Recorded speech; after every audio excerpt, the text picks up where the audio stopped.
Yo! Over here. Just open the gate, please. I have to get in there. Sorry you can't come in. My girlfriend is in there. Hey, a lot of people's girlfriends are in there.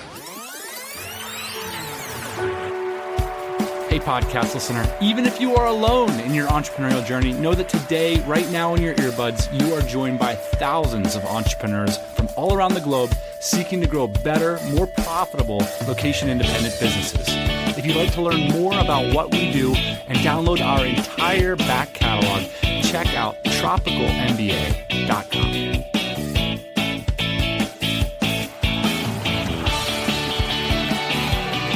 So Ian, last week I sent an email to Tropical MBA listeners asking them to ask us anything. And what you have in front of you right now is the list of questions that they asked. Is anything jump out at you as surprising? It's a very long list. That's what jumps out at me. We had a bunch of questions about lifestyle and business and a lot of questions about us personally, which I thought was pretty cool, Ian, because when I was growing up listening to the Howard Stern show, my favorite episodes were always the meta episodes, when they were arguing about each other, talking about being on the Howard Stern show. And so hopefully we could just do a little bit of that today on the Tropical MBA show. So a little bit of behind the scenes stuff. Are you down for it? Are you willing to be I'm open down for it. And honest? Nobody's drunk on this show, though. Nobody's a dwarf. So I don't know how exciting it's going to be. One of the questions we received, Ian, is how do we spend our time? What do we do day to day? And last week, we spent a lot of time working on this Barcelona event. So I wanted to, for a little bit of housekeeping before we get started with the Q&A, mention that if you're a DC member or thinking about joining, on June 25th to the 27th, we are hosting an event in Europe, our first since 2013, and it's going to be in the great city of Barcelona. As if you needed another excuse to visit Barcelona, there you go. Yeah, and the reason we're having it in Europe, Dan, is because a lot of DCers are moving to Europe this year. And I think that that's one of the things that we're seeing in the community now is like people are, understanding how this location independence thing works. People are not just in Asia. There's a large community now that's going to Europe for the summer. We thought it would be appropriate to go to there too. Ian, one other housekeeping item is a lot of people ask us, hey, I'm at square one. I want to move to Europe for the summer too. I want to visit Asia. I want to have a profitable business, but I don't have business experience. How do I get started? And of course, there's many ways to answer that question. But one way that we've explored in some depth on this show is to start a productized service business. And if you don't know what that is, or if you're interested in learning how to do it, you're in luck. We've pulled together a 10-part series, because we've got almost 300 episodes now, Ian. But we've organized these episodes in a linear fashion. You can download the zip file. No email required. Just go there, download the zip file, and enjoy that series. It'll be at tropicalmba.com. By the way, Dan, I Googled productized service just the other day, and I think we were number 10 on Google, so we're on the front page for that. We're also on the front page. And we do zero optimization for SEO, so it's pretty amazing. I think we rank for quitting sugar and playing guitar. Those are our two biggest. All right. Speaking of inside baseball, what do you say we get moving on to these wonderful questions that the listeners submitted?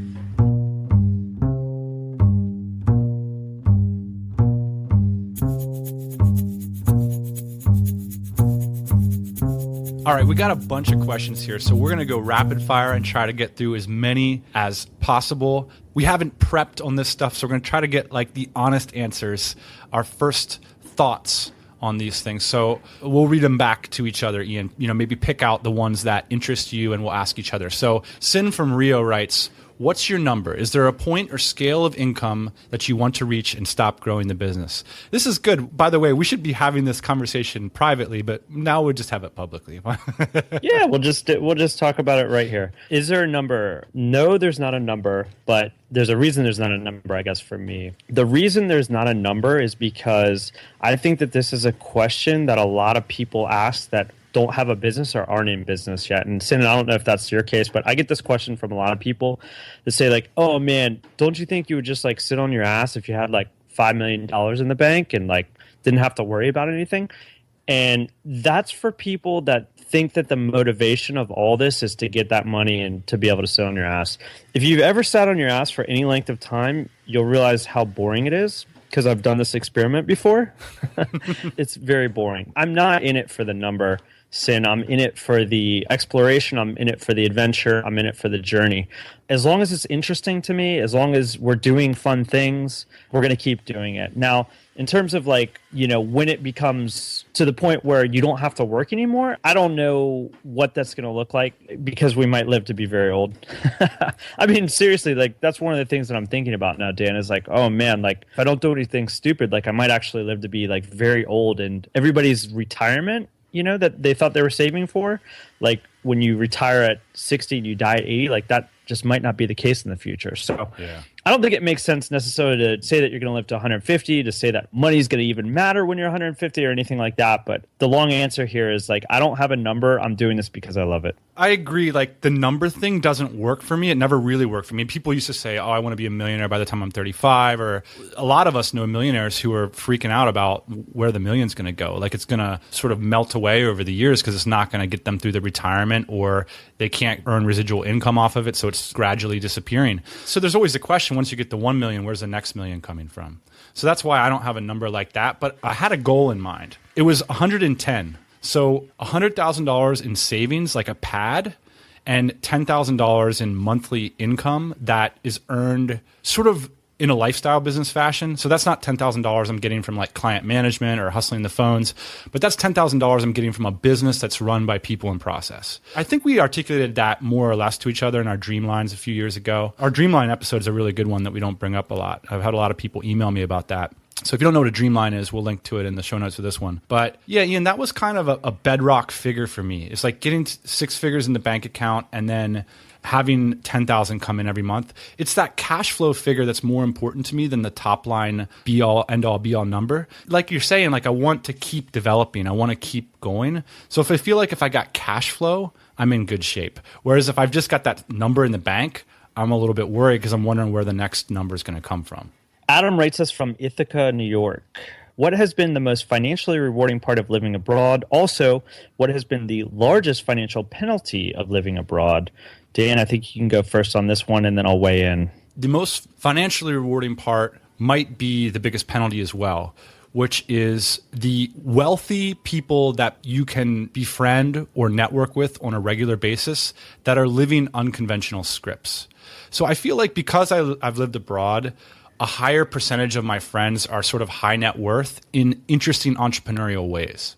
Now, I don't know if I lived in the States what my friendships would really look like, but my assumption is they would be people that more were in corporate jobs or people that were at the beginning stages of their entrepreneurial career. That might be the biggest penalty too, is maybe I'm not around my target market. But again, it's a lifestyle decision, so it's hard for me to know what the penalty has been really. The most financially rewarding part of being abroad, Dan, is the price difference. In most of the places that I visit, in terms of the prices of what it is in the U.S. versus a lot of the world, stuff is expensive in the United States. It's really expensive. We moved into this apartment here. I was looking at lamps.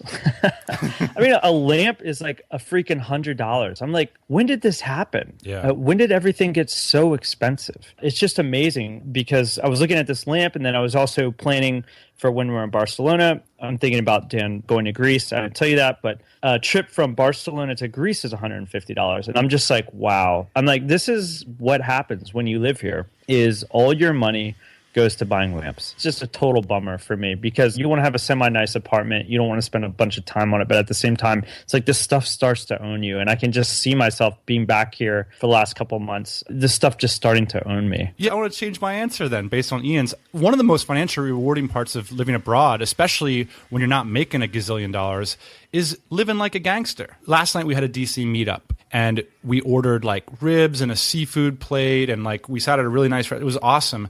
And I remember I marveled when the bill came because I think there was 6 of us. And the bill was like $60. And the food, I mean, it was just as good as the food you'd get in Texas. It was awesome food.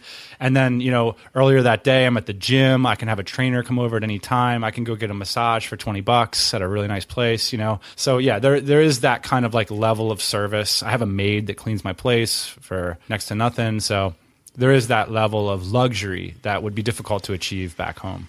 Yep. Agree. And I have a maid, and she probably costs 5 times what yours does. For me, the largest financial penalty of living abroad was mental. I'm sure I'm going to run into this again, but the whole problem with being a U.S. citizen and trying to stay anywhere for a long period of time, it's very difficult depending on where you're going to be. The Philippines is one exception. Dan, that's where you are right now. A lot of the places I want to be, I can only be there for the limited amount of time because of the visa situation. And so, when I was traveling a few months ago, I think I was gone from the States for like 9 or 10 months. And it got to the point where I was like literally stressed out trying to figure out where the next place was that I could go and how long I could stay there for. And it's this cycle, and it's awful. And I hope that these bureaucrats and politicians, and maybe we should figure it out, Dan. I don't know. Someone can figure it out. It's going to be huge. Someone will do something about this. There will be some kind of global passport. I can smell it. I mean, it's just so ridiculous. It's got to go. These countries should really be incentivized to have these people here. I mean, can you imagine if Spain opened up and said, look, guys, all you have to do is like prove that you kind of have a business online or something like that? I mean, thousands and thousands of people would move into Barcelona and spend a lot of money. And I think that that's all what we're kind of waiting for. And hopefully it happens soon. Dan Fishman from Philly says, I'm wondering how much savings do I need to move overseas to Thailand, somewhere like Chiang Mai or Phuket, get a decent apartment, and live there for 3 or 4 months? And the other question Dan has is, what's the job market like for expats with a decent sales and marketing background? A lot of people accuse me of being rosy on the figures. So as someone who doesn't regularly live here, Ian, what do you think the real burn rate might be for someone in like sort of a Thai city? I'll answer the second part of his question first, which is, what do you think the job market's like for expats with a decent sales and marketing background? Thanks a lot. I guess what Dan is saying here is that he would actually like to work for a local company in Thailand or Chiang Mai.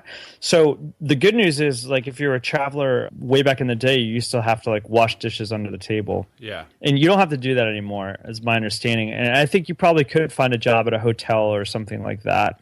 The question is, why would you want to do that? Exactly. You're listening to this show right now. You found your way to the internet. You understand what a podcast is. It's very difficult to find podcasts. So you're doing something right. You have some kind of skill set in sales and marketing. Translate that to something online. Don't mess around with trying to get a local work visa. I think that that's ridiculous. Let me answer the first question then, which is, how much savings do you need? You just need $2,000 a month. Forget about the plane tickets. That's if you drink as much beer as Dan. So really, I think if you drink as much beer as me, you need $3,000 a month easily. Yeah. But the thing about it is how hard is it to get a job for an internet marketer for $1,500 or $2,000 a month, and then you don't need any savings? So I think that that's the approach I would take, is that people on the internet need good people for customer service, for podcast editing, for internet marketing. That's the skill that I would focus on, and that's the kind of job I would look for if I was going to move to Thailand. So bottom line answer here, Dan, is very little savings. I think it depends on your risk tolerance, but really, man, it's like $1,500 to $2,000 a month. And I'm sure if you find yourself over there and you like it, you're going to figure out a way to get your ass on Odesk and make it happen. All right, Donald in Texas writes in, as someone in their 50s who is not location independent, I would like to know the fastest way to learn coding, blogging, etc., so I can begin to do this where I am located. Specifically, my idea is to team up with someone who is technically superior but cash poor, with my cash but no knowledge. We both benefit from the situation. Any suggestions? I think what Donald is hinting at here is that he's an older guy in his 50s and he's got a bunch of cash, but he doesn't necessarily have the skills. So how does he find himself into a location-independent situation? So my first thought to Donald is, don't overestimate people who've got these technical skills, and don't underestimate your ability to learn them and to build a business, because you've got that desire to relocate or to own your own financial future. So what I do with a little bit of cash, Ian, is I think I'd trot on over to empireflippers.com and look at the businesses for sale. That's maybe how I'd deploy my cash. And I'd use a very small percentage of my overall net worth. I'd invest in a location-independent business, and I'd start digging into it, like learning by doing. And then, once you understand, like, hey, this is going to require this and that and the other thing, I know enough about that to know what I'm looking for in a partner or what I'm looking for in a first employee. I don't think it makes sense to really partner up until you know the type of business that you want to be running. Agree 100%, man. I think I would deploy that cash and try and buy a business. Even if it isn't a location independent business, you yourself can become location independent if you have the right processes in place to get yourself out of that business eventually. So it's like what you were talking about earlier, Dan, which is what your number was back in the day, $100,000 in the bank and 10K, coming in every month. It's like you can be location independent if that's the kind of situation that you have. Yeah. Donald, it sounds like you could potentially already be location independent if you got a bunch of cash. So why not make the jump now and try and buy your business from abroad? It's a great point. You don't have to be a neophyte. A location independence isn't really anything new. It doesn't have anything specifically to do with blogging or internet marketing or coding. It's a mindset and a cash flow issue. And so I totally agree with you there. So Ian, Amy from Sweden writes us, I'm graduating this summer and I have two choices. I'm struggling with it since I see it as a choice between freedom and career.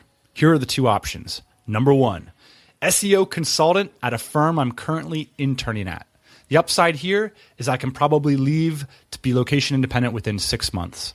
The second choice is project lead at a leading CRM company in the Nordics. I'd get to learn from smart, ambitious people, but I'd probably have to stick for 2 years. So what would you choose, Ian? Freedom or career? I think Amy knows what she wants to do. Yeah, this is a pretty easy one for me. What I would choose is freedom, obviously.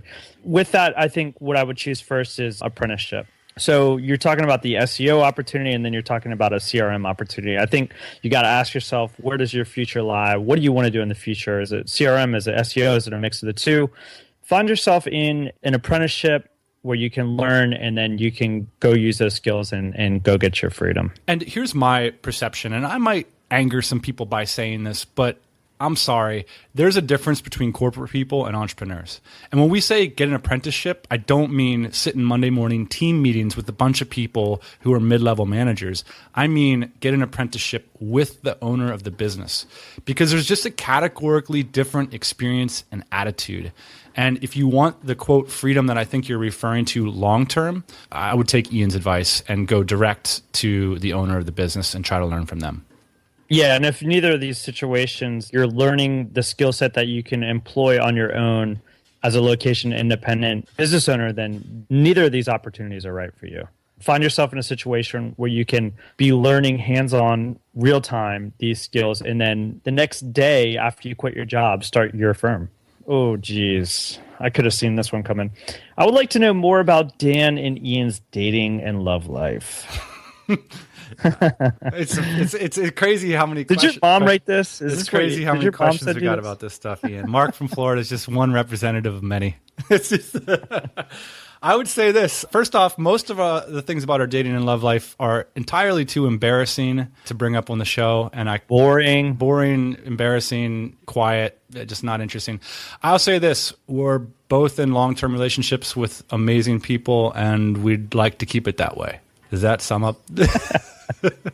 Yeah, that pretty much sums it up. There's a couple other questions in here, so I think we should just go into a little bit more. Bradley from Breckenridge. Maybe this is too personal. Yes, it is, Bradley. How do you mix relationships and travel? Dave also mentions, by the way, I've rarely heard you guys talk about this. What's up? Maybe that's getting too personal, but it's something that I feel is missing from the show.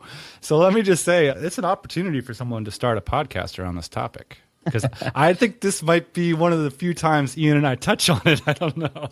Mr. Mark Manson, if you're listening to the podcast, now would be your time to start that. Let me kind of talk about how I think Mark would talk about this, Dan. First of all, yes, I'm in a relationship long-term, a few years now. It's amazing for me. We travel together. She owns a business and she works online as well. And that's a pretty new development. That's like within the last year and a half. So basically, the way that it started for me, Dan, and you know this history. So I was working with you, Dan, and we have this business and we started traveling.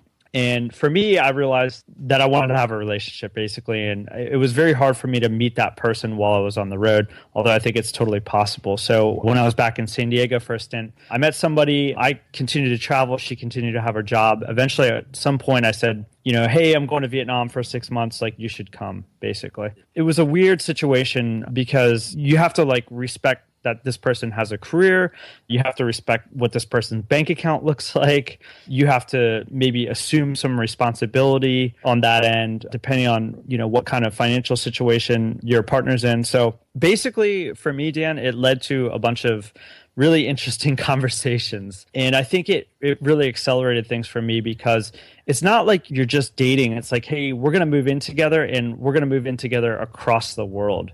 Yeah. So it made for a few interesting conversations. But now that I'm into it, I mean, it's just amazing. And my girlfriend's figured out a way for herself to make money online. So that's been pretty cool too. And now my biggest problem is like not trying to become her boss in a lot of ways, She'll be like, ask me a question online. I'll be like, oh, this is how you do it. And I'll be like, no. I'm not your boss. I'm your boyfriend. I'm not going to give you business advice. So one of the things I think that you brought up is it sort of does force your hand a little bit in terms of the commitment stuff, right? Because on the one hand, if you're hanging around a little bit too long in San Diego and you're supposedly this location independent person, you have to answer for yourself, so you have to cop to the fact that you're really into that person early in the game. Or if you're leaving and you want them to come, same thing, which I think is maybe a good thing. You really have to make a decision about the person early in the game and make maybe more of a commitment.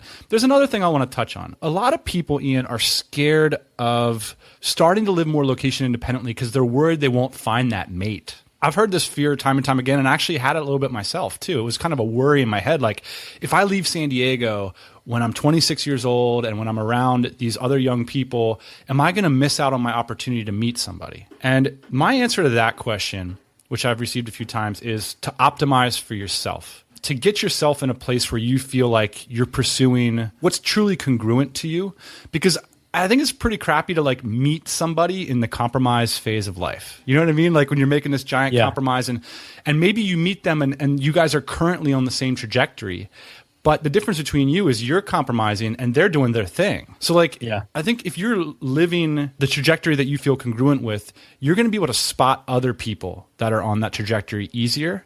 And you're going to be able to connect with them over that. The same thing happened with me in my life because I was living congruently and vocal about it and on the lookout for it. I was able to spot other people that had those values. I'm glad I didn't succumb to that worry. I think you're totally right there, Dan, which is to just be congruent and true to yourself. So in the beginning phases of my relationship, I mean, to be totally honest, like I was 100% committed to the business and to travel. And so, although like I liked this person, it was a secondary concern for me for a long time, because I had this trajectory. And then when it started to get serious, I mean, she doesn't listen to the podcast, luckily. So I'm sure somebody's going to tell her about this. But even in the beginning phases when we started to travel and whatnot together, like my primary objective was business and lifestyle and trying to see if I could make this thing work at the same time. But honestly, it wasn't my number one priority. I think for me, I was staying true to myself at that time and what I wanted to accomplish. And so it just turned out that we were a really good fit. And now all these things are kind of coming together and I'm able to kind of enjoy all of these things together, which is a really amazing thing. But in the beginning, like it wasn't my number one priority. Now let me sell it a little bit because we're getting serious and morose, but let's talk about how amazing this is for relationships, because I have a friend, a very close friend, who's currently basically not going to be able to sustain a relationship with someone he loves very much and is a very close match with him and everything because of their careers. They're in the wrong places and they just can't find a middle ground. And how many times have you heard that story? Now, on the contrary, my question to you might be, do you need to date another digital nomad? Like, does it work with somebody that has a career that's location-based? Yeah, I think it could work, and I'm starting to see it work for a lot of people. It just so happened when I was like on the Dusty Trail a couple of years ago, like I just didn't meet anybody, but I did happen to when I was in San Diego. Let's talk about the financial element here really quick. I was in a position financially where I could kind of take care of everything, if that makes sense. So like when we hit the road, I pretty much put finances aside for both of us. So I basically said like, hey, look, I know that you're sacrificing a lot in terms of your career and all that. Like when you hit the road with me, like, don't worry about it. Like I'm going to take care of this. And I got myself to a position where I was able to do that. And that really, honestly, like that took tons of the emotional stress off, I think, of the situation. Yeah. And I have to ask my girlfriend, but it was a really nice thing to do because she's not worried about a job, although she's very willing and able and much smarter than me. She could have a job. She can kind of go at her own pace. And ultimately, I think that's what like led her into this development phase where she was able to start her own business online, is because she didn't have those pressures. And so, look, like, I'm not going to imagine that's not like a very fortunate situation, but hey, I'm also not going to say that I didn't plan that out. Like, look, I got myself to a financial position where I could take care of myself and someone else. Yeah. And I decided that I wanted to take that leap and do that experiment. So, that was me planning for a while. I really love your girlfriend, and she's hilarious. And one of her things she says is like, people are like taxi cabs, they turn on their lights when they're ready for a relationship, and you can tell. And I relate to that because my light was off for years. And it was because I had a sort of a scarcity mindset, both in terms of finances and time. Because I was so focused on the business and the lifestyle, like you said, that I wanted to sustain it. And I saw people coming into my life as sort of a threat to that. Like, hey, don't take my time. I wasn't willing to invest. So when my taxi cab light went on, I had an abundance mindset in terms of being willing to spend time to invest in a relationship and spend time away from the business to do that. And so that was an important thing too. Maybe in the early years, this is my first company. This is my first shot at making it happen. I wasn't willing to invest in a lot of other things at that point in my life. So that was an important change for me. There was a point in time where my light went on, and I was willing to look for other people in similar trajectories. We spent a lot of time talking about relationships. It's good. It feels cathartic, Ian. We haven't really talked about this a lot on the show. For good reason, man. I'm sweating over here. I can understand. I'm sweating too. I can understand why people want to hear about it. We talk about it all the time at our events. It's the first thing when I see Wes Monk at DCBKK, I'm like, he's like the oracle. I want to hear from people that are in serious relationships and how they're doing it and how it works for them. One thing I wanted to ask you is, how has it changed the way you travel? Because one of the things I've noticed is that I used to stay on my friends' couches all the time. That doesn't fly. You know what I was about to say? I was about to say, yeah, I remember the first time we were traveling together, and she's like very, very cool about stuff like this. But like, I was really intent on spending $16 at this hotel in Vietnam because that's what I would have done on my own. Turns out, the hotel that was $32 was 10 times better. I'm not saying that it's always about that. In terms of like the quality of my travel, like, I'd say it's gone up a lot. I'm having a companion, Dan, and you and I used to travel a lot together, and we still do now, just with our girlfriends. And I think traveling with a companion is, a lot of times, it can be better. For me personally, I like it because you get to share experiences, and I have a horrible memory, so somebody can remind me what we did. So we've gotten through a lot of the lifestyle questions. Now there's a lot of behind the scenes, meta questions about me and you. Do you still have some energy and some time? Figure people that are sticking around, they're the super fans. So let's do it.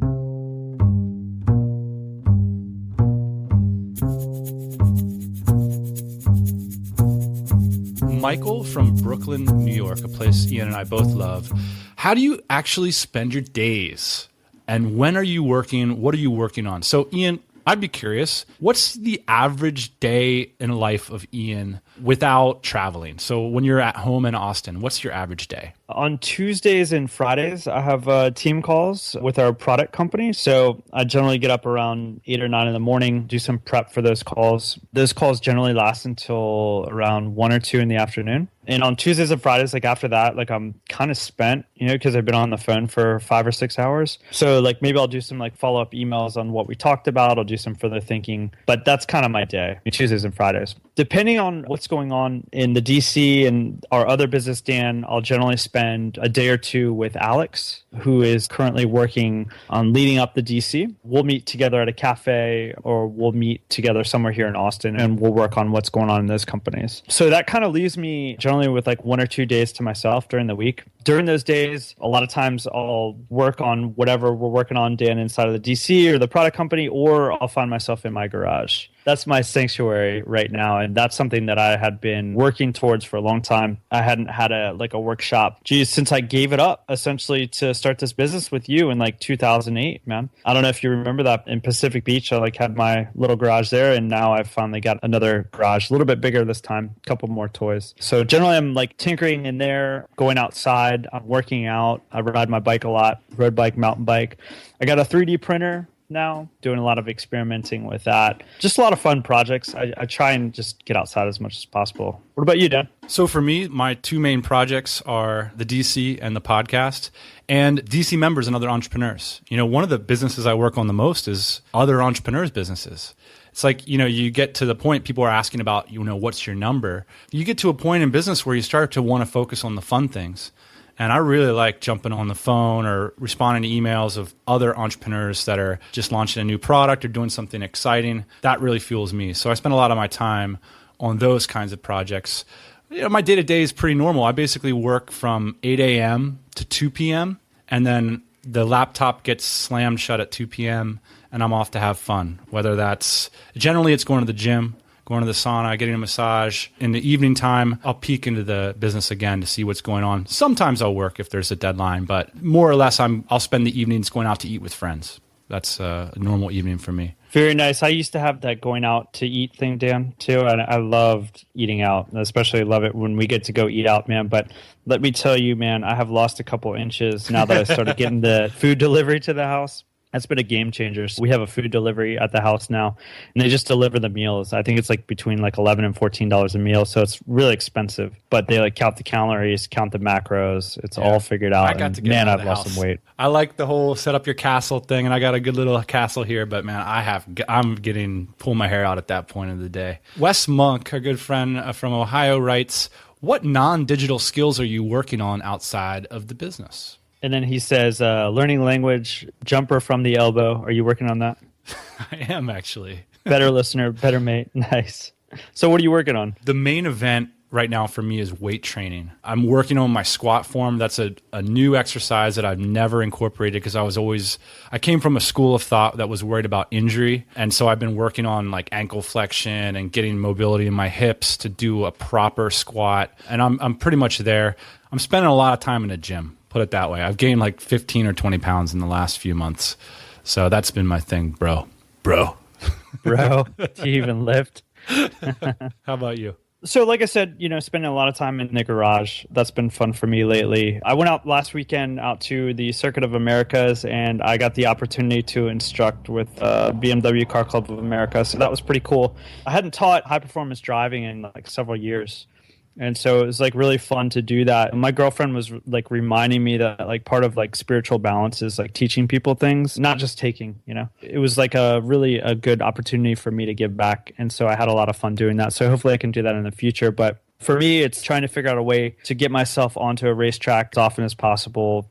The preparation required for that is almost a full-time job, depending on if you're racing or just like going to a track day. I'm trying to learn as much as I can about 3D printing because I really feel like that's the future. I feel like that's going to be a major disruptor, and I feel like there could be some way that I could be involved with that in the future. So, trying to figure out different methods and materials and manufacturing and companies that are doing things out there. I'm really interested in that. And finally, I'm getting back to one of my childhood hobbies, which is cycling. Kind of done it on and off for the last couple of years, but like when I was a kid, I was really competitive. I did it all the time. I think, Dan, I don't know if you've heard this, but like as you get older, like people tend to gravitate, like people like move back to their hometown. They try to do stuff that when they were a kid. I hope I'm not on my way to death or anything like that. I hope I'm not moving back to Northern Virginia. Just let me say that. Yeah, exactly. Oh, gosh. But I am finding myself like enjoying some of those hobbies that I had when I was a kid. I feel like a little bit of spiritual balance from the listeners here asking us these questions. It's nice that people responded and they were curious about these things. I got to be honest, it does feel a little bit nerve-wracking, like not giving 5 bullet points of advice and just answering questions. But I'm, one of the things I think about these athletic thing, not only are we over 30 years old, so we're probably freaking out about our mortality, but starting a startup, starting a lifestyle business is kind of an all-consuming act, and it structures your day. When I used to work out, I used to be like, oh, this is the most efficient 20-minute workout, and like I can get in there and I get productive, and then I come back and I have another productivity pop and all that. The business really structured my day. Whereas now what I'm finding is that like I really enjoy the structure that weightlifting brings to my day. I got to monitor my diet. I got to monitor my sleep. I got to monitor, just all the things that come into that practice that adds a lot of structure to my day. So I'm not just That's going to the right. gym for 20 minutes anymore. It's a much more in-depth process, and I like that part of it.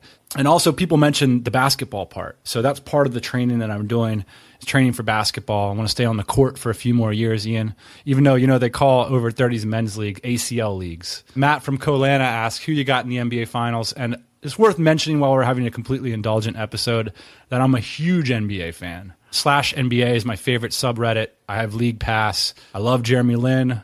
There's people who make fun of me for that. I think Jeremy Lin is the greatest story in sports in the last 5 years. Yeah. And I pick, although it's very difficult not to pick the Warriors, I pick the Spurs and the Cavs in the final, and the Cavs in 6, for the record. For the March record. 27th, 2015. Kwame Robinson from San Francisco writes in to ask, are you hungry for more? I would love to hear you and Ian talk shop about where you see this thing going in 5 years or so. And secondly, for the right price or equity, would you consider being an advisor for a location-independent business? You have an incredible business knowledge and would love for you to pick apart my business. So how about the second one first, Ian? Would you consider being an advisor? I think so. Dan, we've tried to figure out for like the last several years now on like how to basically get involved in startup bootstrap businesses as advisors or equity shareholders, or what that might look like. And I still just don't have a clear path. I've had a couple people explain what they're doing and semi-successful. I just don't see how it can happen. I mean, these businesses, they definitely need mentors, they definitely need advisors, but they can't tolerate it financially. And to reiterate why, the last thing even our business needs, Ian, is some wealthy person that gave us a great piece of advice 4 years ago demanding checks on our annual dividends. So Yeah. I honestly think the best way to do this is I've heard a lot of good things about Dan Sullivan over at Strategic Coach. People pay him 5 figures and beyond to go be in the room with him and his people and to figure out how to get to the next level. I honestly think that high dollar seminars are the right way to do it. Even though, traditionally there's a lot of kind of, is that worth it or this and that? But I think if you're willing to do this and you have a little bit of experience, then that's the way to do it, is to find a mentor, pay money to go to their seminar, and get in their network. I guess, we haven't really done much of that yet, but maybe it's something we'll do in the future. First question, are you still hungry for more? Absolutely. Like I said, I just ate one of those little fixed food things. It was like 300 calories. I'm absolutely starving, thinking about going to In-N-Out right now. It's 9 p.m. I think going with that metaphor, it's like I'm never not hungry.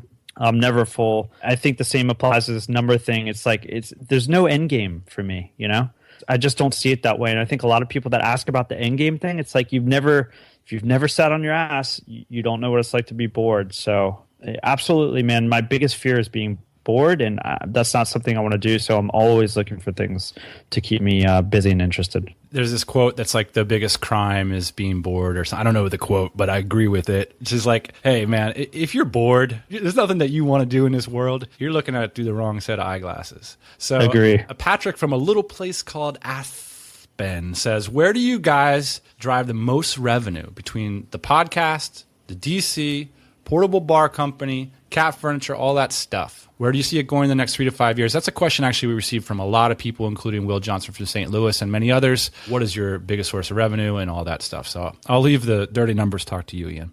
We don't have to talk specific details, but because I actually don't know them, but I can tell you the bulk, and I mean the main part, the biggest part of the cheese wheel comes from the product business. And that's where most of our income comes from as well. It's been like that pretty much since the beginning of these ventures. But also from my experience, I mean, the product business has been really doing well. It's been growing fast, and all the credit to you, brother. I mean, it's a testament to the power of people, processes, and your ability to run a company. I mean, look, this company is growing fast. You don't even live in the same state. I don't even live in the same country. It's a testament to the mindset that we've had about it, which is that we're going to insist that good people run it for us. And if the good people leave, we're going to jump in there and find new good people. So I think you've done an incredible job with that company. Yeah, thanks, man. Maybe we should talk about that company a little bit more, because it is where we make the bulk of our revenue and income from. And it has been a pretty amazing and impressive growth over the last couple of years. Oh, yeah. So Leroy Smith asked us similar from South Africa, how many businesses do you guys own and what are the roles across them? So, yeah, it's just the product business and the DC, which is the back end to this podcast, which evolved probably maybe 2 or 3 years after we started the show. I don't think we made a buck off of the show. The show was just our fun, our release to talk about our experiences running that product company from day to day. So I think we did our first show in 2009. That was a rough year. Yeah. That was the dip. Right in the middle of the dip, flipped on the microphone. More or less, Ian's the spiritual lead of the product company. I'm the spiritual lead of the DC. That's sort of the division of labor. Okay, 2 more questions, Ian. First, from Will Johnson in St. Louis. Why did you move to Mexico, and did you like it? I was in Mexico for several months, actually thinking about going back down to Mexico at some point soon, especially when it starts to get hot here in Texas. Yeah, I loved it. I was in Playa del Carmen. Playa del Carmen, basically, from what I understand, was like a little town that developed because of, I think it's Cozumel is right across there, and it's like a dive spot. And so this was the port for there. But it actually turned into a pretty cool town. Highly, highly, highly recommend Playa del Carmen. It's got great infrastructure. It's got great ceviche. It's got great yoga. It's very safe, and it's a great place to live. I think that the downside of Mexico is that it's not, for whatever reason, it's just not super sexy like Asia is for the digital nomad types. I think that the quality and quantity of entrepreneurs down there is not very strong right now. I mean, you'll meet some kind of local people doing some things down there, but you're not going to get the international scene that you'll get like in Vietnam. So that was definitely the downside for me, and ultimately why I can't see myself there long term is because it doesn't have a great social network. But other than that, I think it's an amazing place. One final question. This might be our longest episode of all time. So if you're sticking around, I just want to give a big shout to the super fans. Also, Ian and I love responding to comments. We subscribe to all the comment threads, all of our shows, and we try to reply to everybody. So the comments to this one would be at tropicalmba.com/behind the scenes. So if you feel like there's something that we didn't address or that you'd like us to expound upon a little bit more, let us know there. So finally, we'll end with Tim Hoyt's question from Miami. With some distance, how cool was the Bali group house? What were the takeaways from that medium-term cooperative living situation? I'm going to let you answer this one first. I just want to point out that Tim Hoyt is probably one of our earliest listeners to the show. Like, I remember Tim commenting on shows back in like 2009. So that's Respect. pretty cool, Tim, that you've stuck around. Thank you, Tim. We'll tell the story briefly. In 2011, Ian let me write a check to an Indonesian landowner in order to rent a huge villa, 4.5 bedrooms, with a pool and a Zen garden and a gardener. And it was right off the main strip in Bali. It was, in retrospect, I look back on it as a really magical time for a bunch of reasons. First is by having like sort of a medium-term magnetic place, a lot of people came through town. So a lot of listeners to the show I met at that villa. And also, my team members lived there, which I was actually worried about going into it, but it turned out to be better than I thought. I did learn one lesson about that, though, Ian. Part of the way we justified the villa was we were going to give the rooms as part of the compensation for the job. And I just found that for location independent types, that's not very effective compensation. I would have been better off giving them a cash stipend and just renting out the rooms, because a lot of times those rooms went vacant.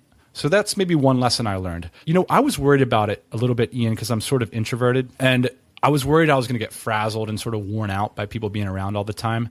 It just didn't play out that way. Like the positive energy, you know, I started a whole new podcast. I was blogging more than ever. Our businesses were growing. It was a pretty magical time in retrospect, and I met a lot of amazing people doing that. So I'm glad we did it. I'm really pumped. I mean, you dropped by that villa a bunch of times, Ian. What was your view on the whole thing? It was an amazing experience. I mean, the people that we met from that time have stuck around and become friends, gone on to build great businesses. So I think that absolutely, like if you have the opportunity and you have the capital to do something like that, it was totally magical. I see a bunch of people starting these like nomad houses. Yeah. And it's kind of like a new concept, but kind of the same as the Bali thing. But basically, like there's still like a very high demand for location independent living where you can like kind of pop in and pop out of. I get so inspired by seeing like Chris Reynolds, who was on the show a few weeks ago talking about Spain. You know, he did this with a series of apartments in Barcelona. I don't know, have you been following his threads? Like the energy coming from that place. I can't quote him directly, but the point that I got from his post was like, oh my gosh, there's so many businesses coming from this. Like there's so much opportunity popping out of here. And it just does seem to be the case, you know. It's not rocket science. You get 8, 9, 10 smart people in small proximity and like good things happen. You know, that's why we throw events. It's a really cool thing, especially when you can get to know people, you can become friends, you can do it over a little bit of a longer period of time. I see this as a really amazing future for entrepreneurs, doing way, way more of this. It'd be interesting. If people are doing this kind of thing, I'd love to hear about it in the comments. So Ian, that was long. I just want to, one more thing, just to say thanks for listening. We've been at this for over 5 years. It's cool to do a meta episode. That was fun. You feel like we spilled it all? Did we spill too much? Did we spill not enough?